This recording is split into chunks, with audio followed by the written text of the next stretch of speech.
All right, so revisiting and reflecting on the Kevin Durant trade to the Phoenix Suns, I feel like in my previous video, I did not talk much about the Brooklyn Nets and how they potentially might look. Because they did get some solid pieces in return. If you don't remember, they got Mikal Bridges, Cam Johnson, and they got 4 first-round picks, a pick swap. After watching their game against the Philadelphia 76ers and watching it live, seeing everyone play together for the first time, the Brooklyn Nets might have created the best defensive team in the NBA. When we talk about defensive consistency, how they're going to look on a night-to-night basis, if we talk about the guys that are already there, you got Nick Claxton, who's leading the league in blocks, arguably the best rim protector in the league if he's not the best rim protector. Then you have Ben Simmons, who last time he played a full season, he was second in Defensive Player of the Year, and obviously he's not the guy who we wanted him to be offensively, but defensively, he's still one of the most versatile defenders in the NBA. You know, he could quote-unquote guard 1 to 5, and he's still an all-defensive team caliber type player. And then when you just add Mikal Bridges, who was second in Defensive Player of the Year last year and is the best perimeter defender in my eyes, you have those 3 guys. You know, 3 of the top defenders in the NBA. And then when you add guys like Dorian Finney-Smith, 3-and-D player, work hard for you. He's versatile in that end. He's switchable. You know, he can guard bigger guys, guard wings. I like Dorian Finney-Smith. Cam Johnson, another 3-and-D player. They got a heck of wings on this team. But yeah, he'll work hard for you on that end. He's good in the rotations, a very good team defender, solid on ball. I'm not going to step up here and just give you a hot take and tell you that the Brooklyn Nets, they just retooled and they're still going to be contenders. They're going to be, a very competitive team in the East, be a top 5 team still. No, I'm not going to tell you that.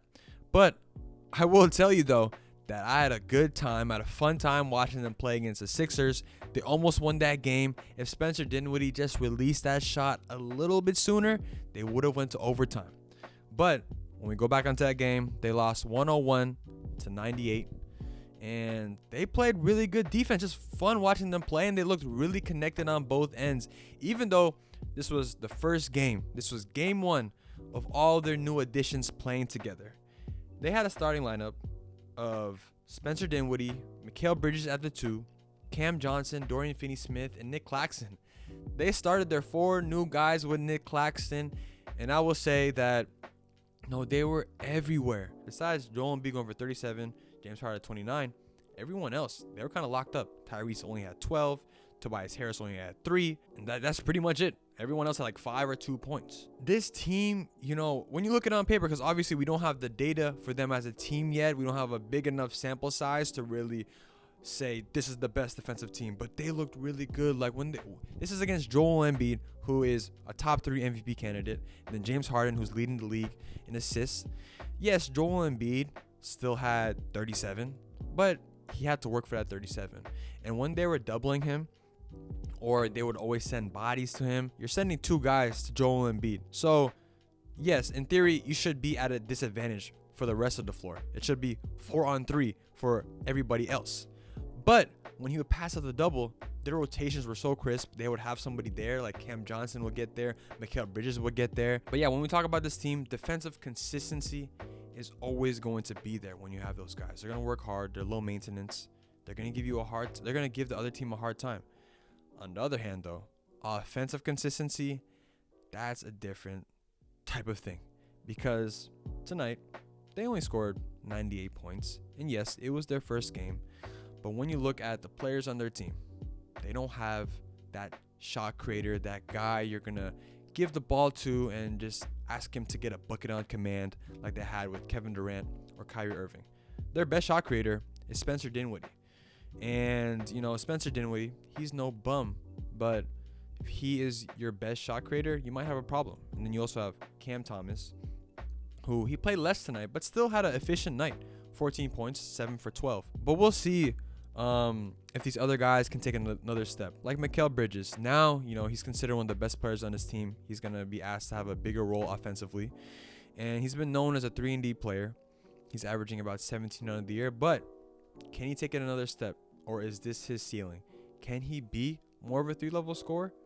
He had a good night tonight. He was hot, 23 points. But can he do it consistently? Ben Simmons, this is a guy, like, I was watching the game with my dad, and I was like, yeah, they look good. And Ben Simmons didn't start, but my dad was like, oh, is Ben Simmons not playing? Is he injured?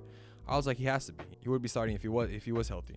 But he was coming off the bench, and he didn't really have the best of games. He only had 4 points. But can Ben Simmons, take a step? There's no pressure anymore. There's no pressure in Brooklyn. The expectation for them is to not make the playoffs, really. Although I believe they are a sleeper team to make the playoffs, there's not a big expectation because Kevin Durant is gone. So can Ben Simmons kind of gain his confidence back? Can he be that 15-point scorer that he was with Philadelphia? Hopefully. And then hopefully Cam Thomas can be a guy that, they played him a little less today. This was the least amount of minutes he's played since that big stretch he's had with like 3 straight 40-point games. So maybe hopefully he gets a bigger role too. It's gonna be interesting to see how Jock Vaughn works out with these rotations because, like I said, it's a very deep team. I like the starting lineup they have right now: Spencer Dinwiddie, Mikal Bridges, Cam Johnson, Dorian Finney-Smith, Nick Claxton. It's a very solid unit.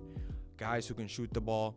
And then you have Nick Claxton down there who's having his best year. They also are still missing Seth Curry too. So this team is very deep. And they have a cushion. They're 5th in the East thanks to KD, thanks to Kyrie.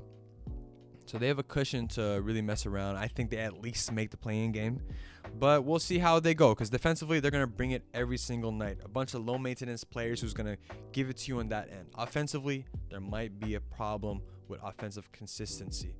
But we'll see how the second half of the season goes because, man, this Brooklyn team is very fun to watch. Like, I remember there was one play that I jumped out of my seat. Besides the Spencer Dinwiddie logo shot at the end of the game that did not count and would have sent the game to overtime.